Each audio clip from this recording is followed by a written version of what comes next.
ট্রাইব্যুনালের কাজ এখনো চালু হয়নি সুষ্ঠুভাবে।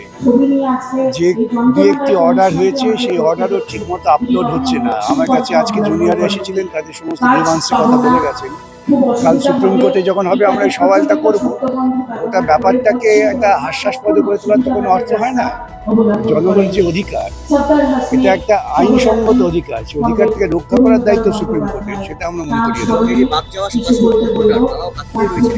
সবাই তাকিয়ে থাকবে, এটা প্রত্যেক মানুষের অধিকার। এই অধিকারকে বঞ্চনা করা মানে পলিটিক্যাল জাস্টিসকে বঞ্চনা করা। আমাদের সংবিধানের প্রথম ছিল পলিটিক্যাল জাস্টিস।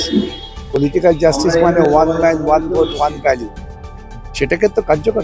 আজকে যোগী আদিত্যনাথ এসেছিলেন প্রচারে, এখানে এসে তিনি বলেছেন যে বামপন্থা বলেছেন, বামপন্থা তৃণমূল কংগ্রেস সবাইকে হারিয়ে চুরমার করে ভেঙে চুরমার। সেটা তো ওদের দল, RSS এর লক্ষ্য, তৃণমূলটা তো ওদেরই তৈরি করা দল।